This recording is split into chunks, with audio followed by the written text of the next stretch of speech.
Bon matin, juste faire un petit mot de prière, à peu près ça, on va commencer. Père Céleste, merci pour ta grâce envers nous, merci pour ton beau soleil ce matin qui nous réchauffe. On imagine, Seigneur, ce soleil est loin dans l'espace, puis mais qui nous donne la chaleur parfaite. Et on pense qu'il y a des gens un jour qui l'ont adoré, mais il y a quelqu'un d'encore plus grand, celui qui l'a mis là, celui qui l'a créé parfaitement, Seigneur, pour nous, pour nos besoins. On est tellement reconnaissant pour ça. Ce matin, on va voir encore ta création. On veut être émerveillé de ta sagesse, Seigneur, et de ta toute-puissance. Dans le prénom de Jésus compris. Amen. On continue avec les origines. Là, à peu près un mois, on avait parlé de la théorie de l'intervalle ou du gap, que les gens ils essayent d'expliquer les origines de différentes manières. Celle-là, c'était qu'entre Genèse 1.1 et Genèse 1.2, il y avait une longue période de temps indéterminée où il y aurait eu le déluge de Satan et toutes ces choses-là. On avait vu un petit peu pourquoi dans la parole, on pense que c'est pas ça qui s'est passé. Là, ce matin, on va voir une autre théorie que les gens utilisent, qui appellent ça la théorie du créationnisme progressif, ou en anglais, c'est toujours plus court, hein, day age. C'est comme des jours qui sont des périodes ou des, euh, des âges.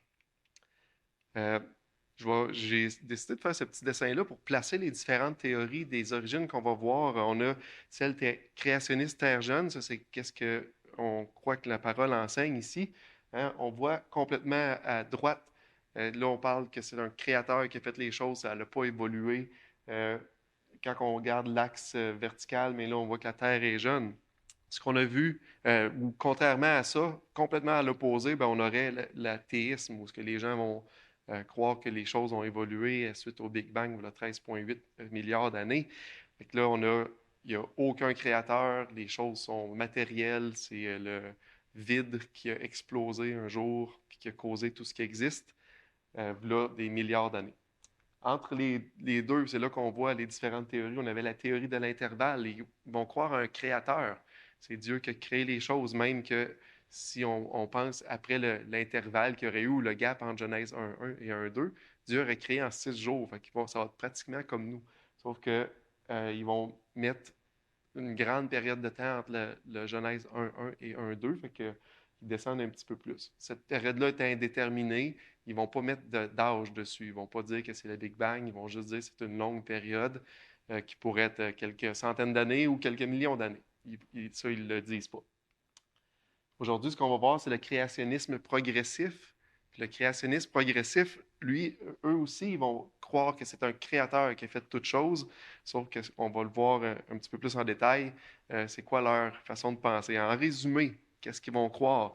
Ils vont croire que la parole de Dieu est inhérente, sans erreur. Ça, bravo, moi, je crois la même chose. Ils vont croire en ça.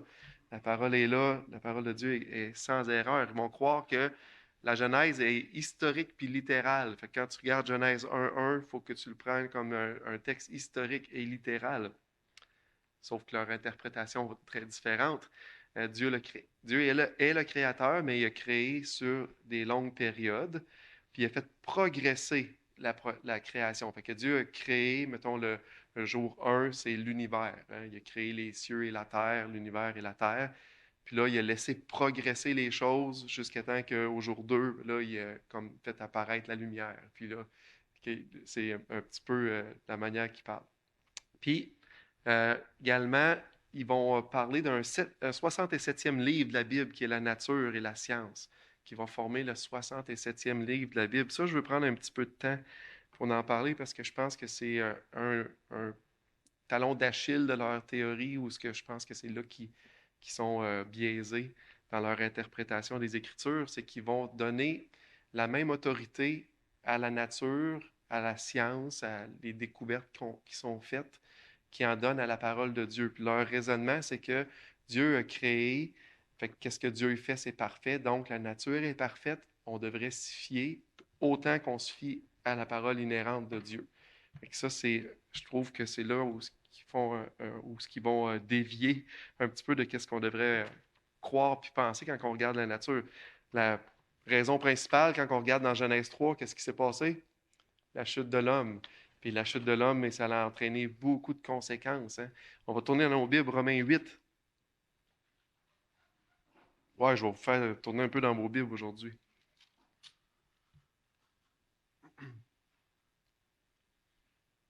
Romains 8, les versets 20 et 22. 20 à 22.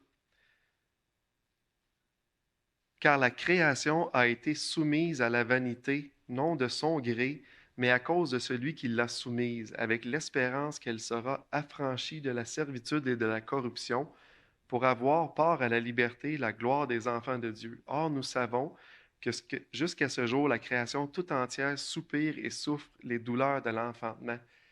Moi, je suis d'accord avec eux quand ils parlent que la création était faite parfaite au début. Mais la création, après le péché, elle a été soumise à la vanité, puis elle soupire. Puis euh, le Seigneur, il a utilisé différents miracles au cours de l'histoire pour travailler sur cette terre-là. Le plus grand qu'on peut comprendre puis connaître, c'est le déluge.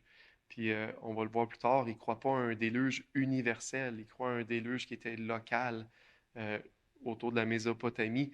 Fait que si tu ne crois pas ça, mais tu ne crois pas aussi tout qu'est-ce que la terre qui aurait été restructurée, refaite au complet suite au déluge, parce que les choses n'auraient pas suivi un cours normal, naturel d'évolution, mais qu'il y aurait eu une catastrophe, puis il aurait brassé les sédiments, brassé la terre, tout ce qu'il peut avoir. Fait que, OK, vu qu'ils ne croient pas à ça, ben là, ça biaise un petit peu l'interprétation qu'ils vont en faire, même s'ils veulent l'en faire le plus littéral possible. Ça, c'est un premier point. La nature actuelle qu'on connaît, c'est pas la révélation parfaite de Dieu. Mais oui, c'est une révélation de Dieu. On peut voir sa sagesse, sa grandeur, mais elle n'est pas parfaite comme au début de la création. Qu'est-ce qui est parfait? Hein? Psaume 19, 8. On peut tourner. Psaume 19, 8. Genre de passage que ceux qui aiment souligner dans leur Bible vont souligner. S'ils ne l'ont pas fait, ils vont y penser. Ils vont dire, ouais, ce serait bon à souligner ça. La loi de l'Éternel est parfaite, elle restaure l'âme. Le témoignage de l'Éternel est véritable, il rend sage l'ignorant. C'est quoi qui est parfait? C'est quoi la révélation parfaite de Dieu? C'est sa loi, c'est son témoignage, qu'est-ce qu'il nous a donné qui est véritable. Quand on interprète la parole, c'est là-dessus qu'on se base, pas sur la nature qui a été corrompue. Dans 2 Timothée 3, 16, 17, ça dit « Toute écriture est inspirée de Dieu et utile pour enseigner, pour convaincre, pour corriger, pour instruire dans la justice, afin que l'homme de Dieu soit accompli et propre à toute bonne œuvre. » C'est l'écriture qui a été inspirée, soufflée de Dieu. C'est ça qui est parfait, puis qu'on peut se baser. Jésus, dans son discours sur la montagne, il a dit car je vous le dis en vérité, tant que le ciel et la terre ne passeront point, il ne disparaîtra pas un seul iota, un seul trait de lettre avant que tout soit arrivé. La nature est pas parfaite, la parole est parfaite, la parole est inspirée de Dieu, puis tout ce qui est écrit va se passer. Hein? Il n'y a pas rien qui va disparaître, il n'y a pas rien qui va te retrancher. Il y a beaucoup de choses qui sont déjà accomplies, il y a encore des choses à venir, mais c'est là-dessus qu'on devrait se baser quand on interprète les Écritures, puis pas se baser sur la nature. Puis mon dernier point que j'ai là-dessus, c'est que les livres de sciences, moi-même, depuis que je suis en sciences, que j'ai commencé, il y a plusieurs années, les livres ont changé, complètement changé, les théories ont changé, surtout au niveau génétique. Maintenant, ils connaissent des choses qu'ils n'avaient aucune idée avant. Fait que si on se fie à la science ou à la connaissance d'aujourd'hui, bien, dans 100 ans, ça va être différent. Fait que je pense que c'est pas comme ça qu'il faut interpréter Genèse, sinon notre interprétation va changer au fur et à mesure. On est mieux d'interpréter Genèse 1 les origines avec ce qu'on comprend de la parole là, qui elle ne changera pas, va toujours être là, est parfaite, est inspirée, puis utiliser la parole pour comprendre la parole. Dans Job, Dieu, il a une bonne façon de voir ça dans Job 38.4. Faut bien le tourner, on était proche d'un psaume. Job 38.4. Pas tout,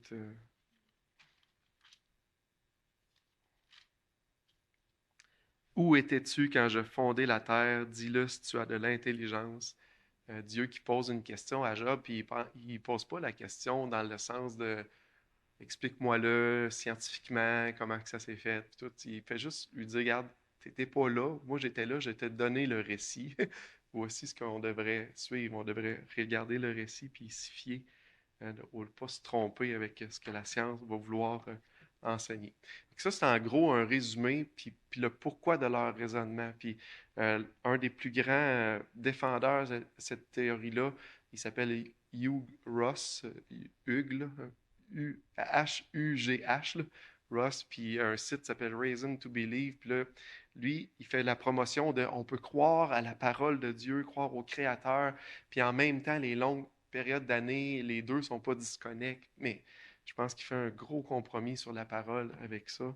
Euh, mais il est quand même assez populaire là, dans les milieux chrétiens. Il y a beaucoup de gens qui vont essayer de mêler les deux euh, pour peut-être pas passer pour simple. Des fois, on passe pour des gens simples à cause qu'on pense que la Terre est jeune, que Dieu a créé dans un avenir pas trop loin. Euh, juste vous donner une des raisons pourquoi on croit ça, entre autres, c'est les généalogies bibliques. Hein. Les généalogies que Dieu nous a données partent de Adam, puis on peut aller jusqu'à Jésus.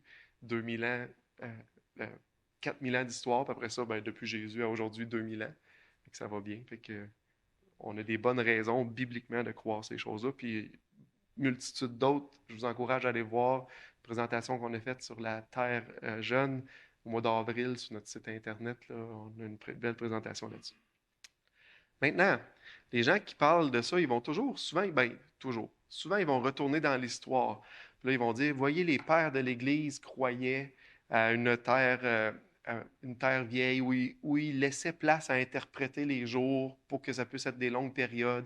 Ils n'étaient pas dogmatiques sur qu'est-ce que c'était les jours de création. En fait, c'est totalement faux, là. Il y a un chapitre complet, si vous voulez fouiller là-dessus, c'est un livre qui s'appelle Refuting Compromise de Jonathan Sarfati, puis un livre de 300-400 pages, puis un chapitre complet juste sur ça, les pères de l'Église, qu'est-ce qu'ils croyaient par rapport au jour de la création, par rapport à la période de temps. La plupart croyaient à des jours littérales de 24 heures. Euh, c'est pas tous. Il y a quelques-uns qui croyaient pas nécessairement à ça, mais ceux qui ils étaient juste pas ils disaient pas qu'est-ce qu'ils pensaient. Ils laissaient ça vide. La plupart croyaient à une terre jeune. Ceux qui croyaient même, les gens qui ne croyaient pas à une terre jeune autour de 6000 ans, mais eux, ils pensaient que ça avait, des jours de 24 heures, ils pensaient que ça avait été plus instantané que ça. Fait que c'était des jours plus courts même, que Dieu avait fait plus rapide. Fait que, ils ne pensaient pas des longues périodes. C'est quand même intéressant. Mais leur théorie, elle s'est développée puis elle a pris beaucoup de popularité dans les années 1823 avec George Stanley Faber, qui était un théologien anglican.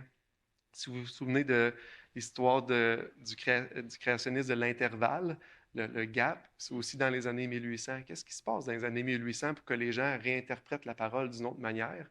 Bien, dans les années 1800, il y a eu les théories des grands âges géologiques où tu as un monsieur comme Charles Lyell qui lui disait les couches qui se sont déposées de sédiments, c'est successif, c'est sur des millions d'années, ça a pris vraiment beaucoup de temps. Puis là, les géologistes commençaient à interpréter la Terre non d'une façon qui a été soumise à une catastrophe qui le déluge, mais ils commençaient à l'interpréter de façon naturelle, que les choses se passent tranquillement sur des longues périodes. Puis en même temps, ben, les croyants, les chrétiens commençaient à essayer de trouver une manière d'interpréter ces longs âges-là dans la parole. Puis là, on a la théorie de l'intervalle, théorie du créationnisme progressif, qui a commencé à prendre de la popularité. Fait que les gens ont voulu s'adapter à la science. Comme on disait, c'est peut-être pas la bonne idée. Que le reste du temps, on va voir un contraste. J'ai décidé de le présenter comme ça aujourd'hui, créationniste progressif versus créationniste terre jeune. Fait que selon le créationnisme progressif, la Terre et l'univers ont des milliards d'années. Créationniste terre jeune, la Terre et l'univers ont environ 6000 ans, puis on se base sur les généalogies bibliques, entre autres, pour arriver à ces âges-là. Le créationnisme progressif, les jours de la création sont des longues périodes de temps versus le créationniste terre jeune. Les jours sont des périodes et des journées ordinaires de 24 heures. Ils font des interprétations particulières comme dans Psaume 90. On peut bien le tourner. On n'est pas très loin. Juste que les gens soient au courant puis on interprète bien ces passages-là. Quand on parle de longues périodes, ils vont prendre des choses comme le Psaume 90, 4. Car 1000 ans sont à tes yeux, comme le jour d'hier quand il n'est plus, et comme la veille de la nuit. Là, Moïse compare la vie de l'homme à à Dieu puis son éternité, mais il parle pas, il n'est pas après dire, voici aujourd'hui, un 1000 ans, c'est une journée, puis une journée, c'est 1000 ans. Hein, c'est pas ça qu'il parle, c'est une comparaison qu'il fait entre Dieu, un Dieu éternel, qui n'est pas pris dans le temps, puis un être humain qui est très limité, puis que sa vie va passer vite.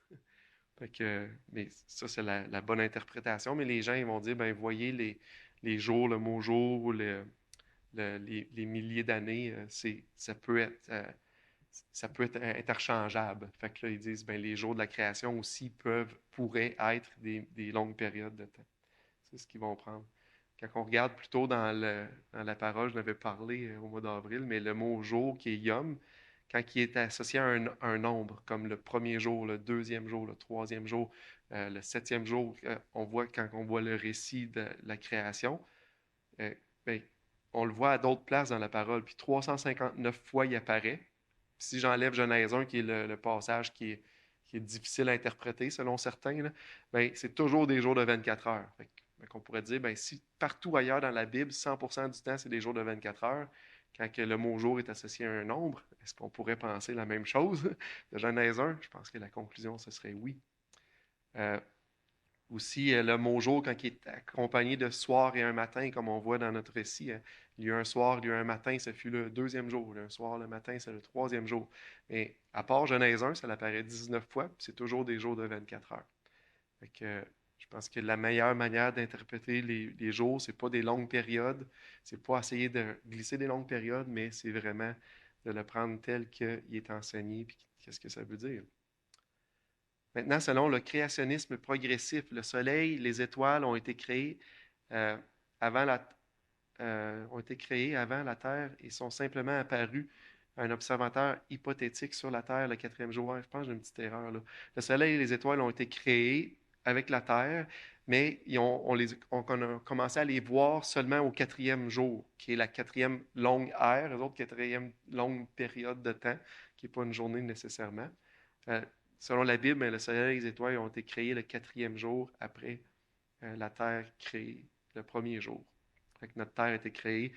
Genèse 1, ça dit au commencement, Dieu créa les cieux et la terre.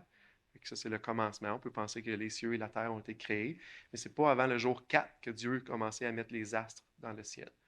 Euh, Qu'est-ce qu'ils vont expliquer? C'est que quand que Dieu a dit au commencement, Dieu a créé les cieux et la terre, c'est qu'il a créé tout l'univers entier.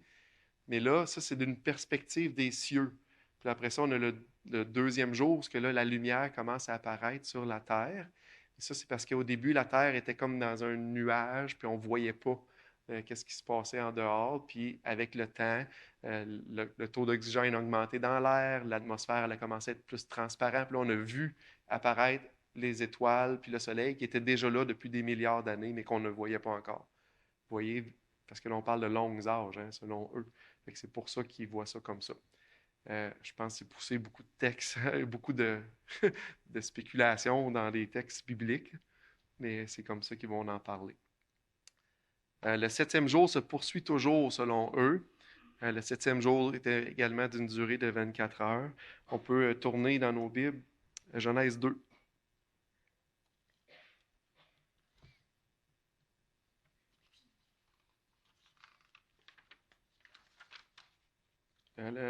Le septième jour se retrouve dans Genèse 2.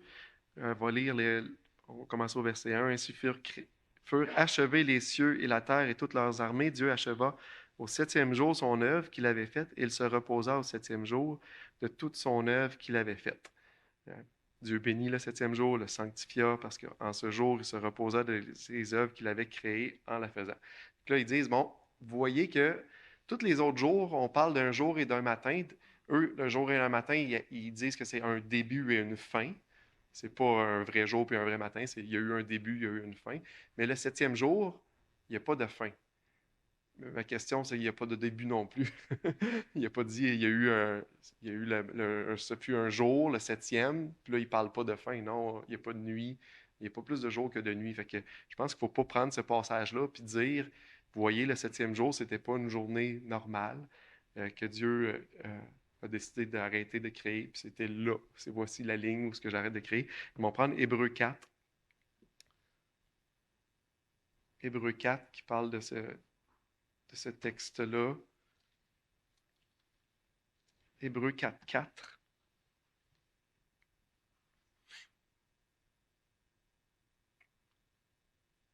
Car il a parlé quelque part ainsi du septième jour, et Dieu se reposa de toutes ses œuvres le septième jour. Il disait, voyez, le septième jour, Dieu s'est reposé, c'est un jour qui est encore aujourd'hui, puis qui continue. Ben, il y a un sens que c'est vrai. Il y a le repos de Dieu, puis le- l'œuvre créatrice de Dieu, de la création, s'est terminée le septième jour, mais le septième jour, il y a eu un matin, puis il y a eu un soir. Le septième jour en soi, lui, est terminé. Dieu ne dit pas que le septième jour s'est poursuivi. Il dit que à partir du septième jour, lui, il s'est reposé. C'est deux choses complètement différentes. Fait que je pense qu'il faut pas le voir comme étant une journée période dans le récit création. Oui, allégoriquement, Dieu s'en sert pour une période, mais pas dans le récit créatif.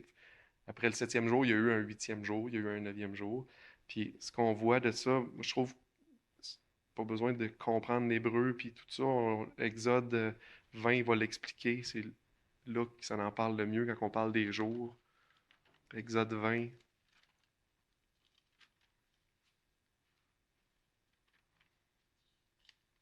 Exode 20, les versets 9 à 11. Ça, on peut revenir souvent à ça si les gens vont penser à des longues périodes. Quand on parle dans Exode 20, c'est Dieu qui a donné les commandements à Moïse. C'est lui qui, avec son doigt, il les a écrits sur une table de pierre. Fait que c'est pas juste donné verbalement, écrit, c'était même Dieu qui l'a écrit lui-même. Fait que je pense que ça donne du poids un peu à ce qui est dit là. C'est pas une question d'interprétation. Si on part au verset 9, tu travailleras 6 jours et tu feras ton ouvrage, mais le septième jour est le jour du repos de l'Éternel, ton Dieu. Tu ne feras aucun ouvrage, ni toi, ni ton fils, ni ta fille, ni ton serviteur, ni ta servante, ni ton bétail, ni l'étranger qui est dans tes portes. Car en 6 jours, l'Éternel a fait les cieux et la terre et la mer et tout ce qui est contenu. Et il s'est reposé le septième jour. C'est pourquoi l'Éternel a béni le septième jour, le sanctifié. D'après dire, on a un cycle. 6 jours, je crée, 7, je me repose. Tu vas faire la même chose, mais c'est une journée de 24 heures. Il n'aura pas dit travailler 6 jours, puis après ça, wow, vous avez votre repos qui ne se finira plus. C'est vraiment un, un, un cycle que Dieu donne. C'est Dieu qui le dit lui-même. Là. Fait que pas besoin de comprendre l'hébreu, là, puis d'essayer de déterminer avec les différentes choses. On est capable de le voir littéralement, qu'est-ce que ça représente.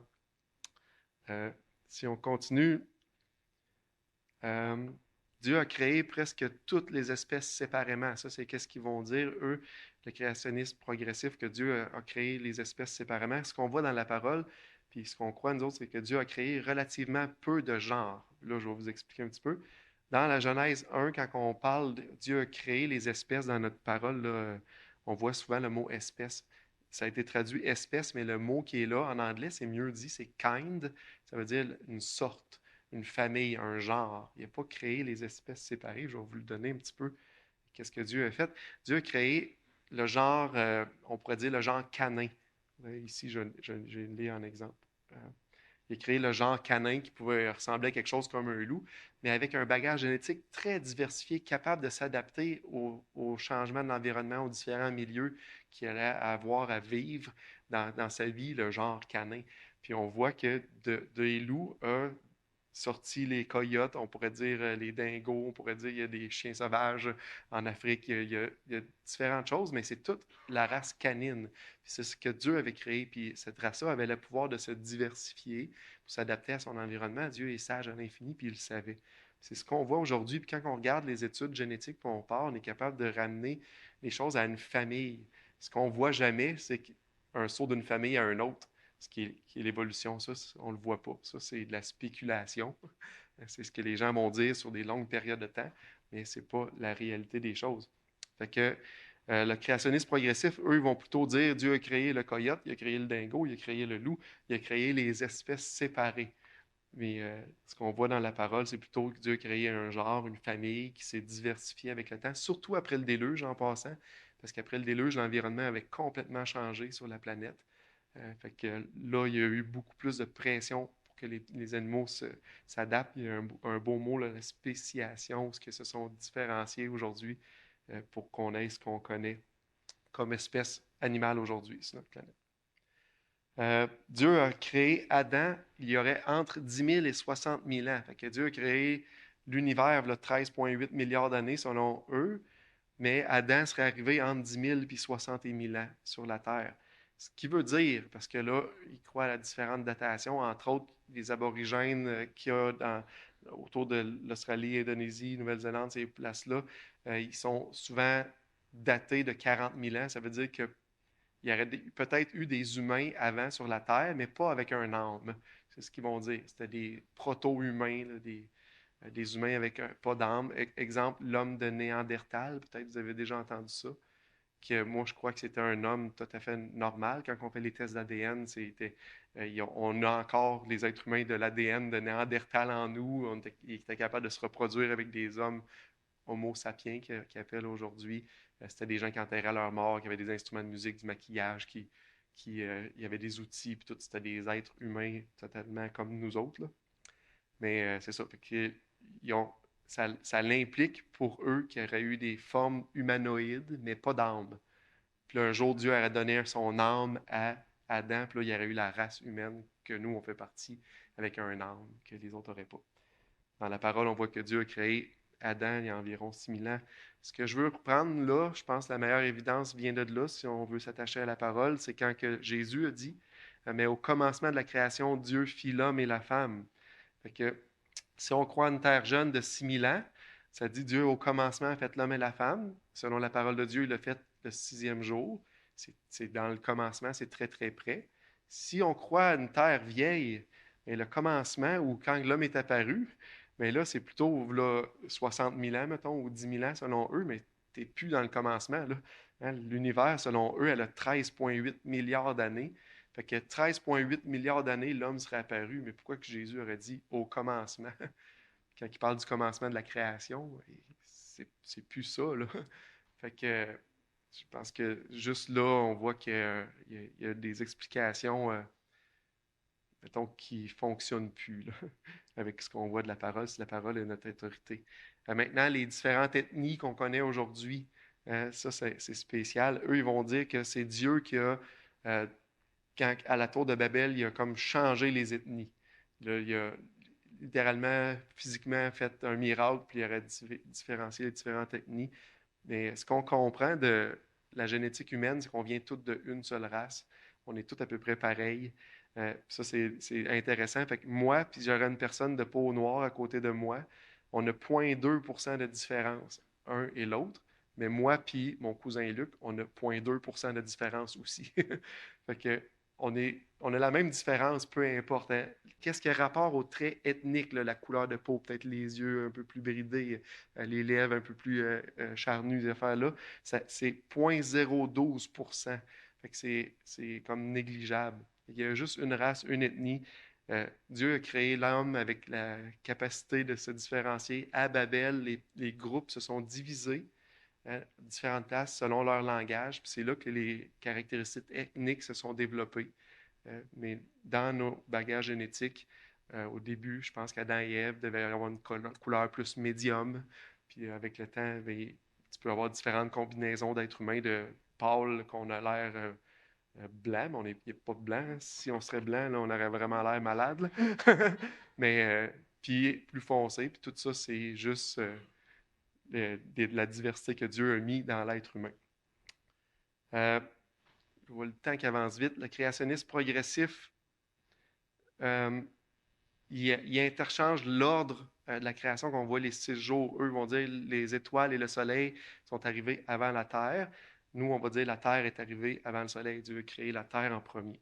Après ça, ils vont dire le soleil est la source de lumière première sur la Terre. Fait que la Terre était comme dans un nuage, puis là, quand l'oxygène a augmenté, puis l'atmosphère est devenue plus transparente, notre première lumière qui est arrivée venait du soleil. Ben, selon ce qu'on voit dans la Bible, le soleil a été créé le quatrième jour. Dieu avant avait une autre source de lumière pour la Terre. C'est quoi? On ne le sait pas. Ma supposition, c'est que Dieu lui-même l'éclairait. On voit dans les nouveaux cieux et la nouvelle terre, on n'aura même plus besoin de soleil, plus besoin de la terre. C'est Dieu qui va l'éclairer. Les premières formes de vie, selon eux, c'était des formes marines, parce qu'ils vont prendre ce que le registre fossile dit, puis il a dit, bon, les premières formes de vie étaient dans l'eau, fait qu'ils vont dire, voici les premières formes de vie étaient dans l'eau. Dans le récit créationniste, les premières formes de vie, c'est le troisième jour, quand Dieu a fait apparaître les plantes. Fait que c'est complètement différent. Euh, Eux vont dire que les reptiles sont arrivés avant les oiseaux, puis des longues périodes de temps avant les oiseaux, entre autres les dinosaures, puis des millions d'années plus tard, les oiseaux sont arrivés. Euh, Dans la Bible, c'est le contraire. Ça dit le cinquième jour, Dieu a mis les oiseaux dans le ciel, puis les poissons dans l'eau. Hein? Ça, c'est le cinquième jour. Puis le sixième jour, Dieu a créé les reptiles. Fait que, vous voyez un disconnect là. Même chose avec les mammifères terrestres. Hein? Les mammifères terrestres auraient, selon eux, et il aurait apparu avant les baleines qui sont dans l'eau, qui est un mammifère aquatique. Mais ce que Dieu enseigne, c'est que Dieu a rempli les océans, les mers en premier, donc la baleine était là. Puis après ça, les animaux terrestres. Fait que, on voit un grand disconnect avec les deux. On ne peut pas prendre le récit créationniste des jours puis le suivre comme il est vraiment décrit dans la parole. Ça, c'est un point hyper important. Ils vont penser que le déluge était un déluge local autour de la Mésopotamie, entre 20 et 30 000 ans, parce que Dieu voulait éliminer la race humaine qui ne s'était pas dispersée puis qui était restée tout proche. Nous, on pense que plutôt le déluge, hein, c'était un déluge qui était global et universel. On va tourner dans nos Bibles pour ça. Genèse 7.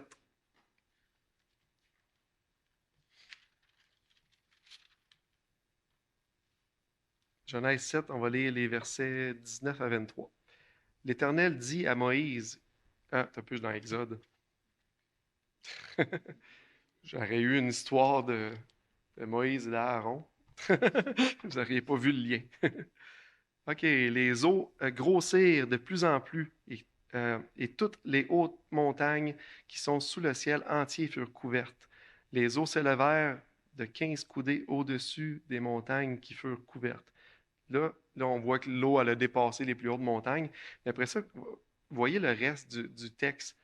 Tout ce qui se mouvait sur la terre périt, tant les oiseaux que le bétail, les animaux, tout ce qui rampait sur la terre, tous les hommes, tout ce qui avait respiration, souffle de vie dans ses narines et qui était sur la terre sèche, mourut.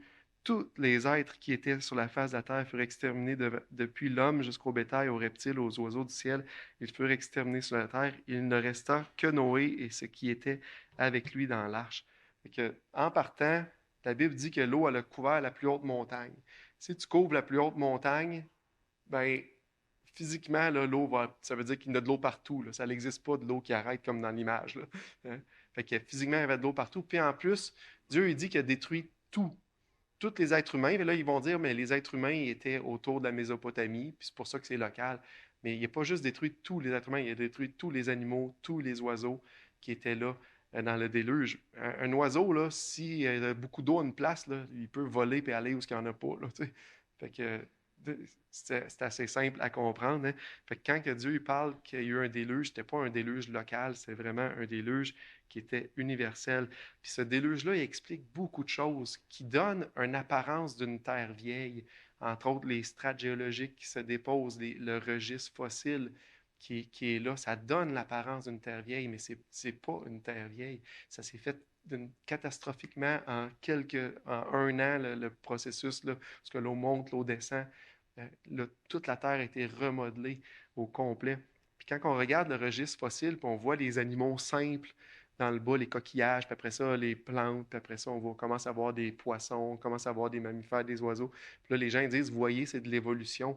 En fait, c'est pas de l'évolution qui s'est passé, c'est quoi qui s'est fait enfoui le premier dans le déluge? Qu'est-ce qui était déjà dans le fond? C'est selon les milieux, leur habitat. Les premières choses qui sont enfouies, c'est ce qui était dans le fond. Fait qu'on commence à voir des coquillages, des choses comme ça. Ça veut dire que là, j'arrête. Après ça, les deuxièmes choses qui sont enfouies, c'est qu'est-ce qui ne bouge pas, hein, les plantes, les arbres, les choses comme ça. Puis ça se fait enfouir. Puis après ça, là, tu as des poissons qui sont plus mobiles, puis les organismes marins. Puis il n'y a pratiquement pas de mammifères, de reptiles, tout ça. Il y en a vraiment beaucoup moins. C'est une petite proportion des fossiles qu'on trouve. C'est des animaux mobiles qui se déplacent. Puis les oiseaux, entre autres, les êtres humains, on n'en voit pratiquement pas parce que on se sauvait, on réussissait à s'accrocher différemment. Puis au lieu de laisser des fossiles, ben ça se décomposait puis ça faisait manger dans l'environnement. Fait que c'est vraiment un point hyper important dans notre compréhension. Si on veut croire à la parole de Dieu littérale, mais on croit à un déluge catastrophique, puis ça change notre perspective sur les âges de la Terre. Hein? Fait que mon dernier point, ça donne bien, je ne voulais pas trop le développer, mais je finis avec ça. Les animaux se mangeaient les uns les autres, selon eux. Ils mouraient à cause de catastrophes naturelles. Ils souffraient de maladies pendant des millions d'années jusqu'à temps que l'humanité arrive à l'homme. La Bible, elle a dit, la création était à l'origine très bonne. La mort et les souffrances, la maladie sont en fin de compte le résultat du péché d'Adam qui a entraîné la malédiction de Dieu sur sa création. Je voulais arrêter ça là. Je vais avoir une étude complètement juste là-dessus. Parce que je pense que ça vaut la peine un jour qu'on s'attarde à ça. Fait que je pense que quand je vais avoir fini de présenter les théories des différentes âges, c'est un point qui revient à toute la gang. Je vais faire une étude juste sur ce sujet-là. Fait que là, on a 4 minutes pour des questions.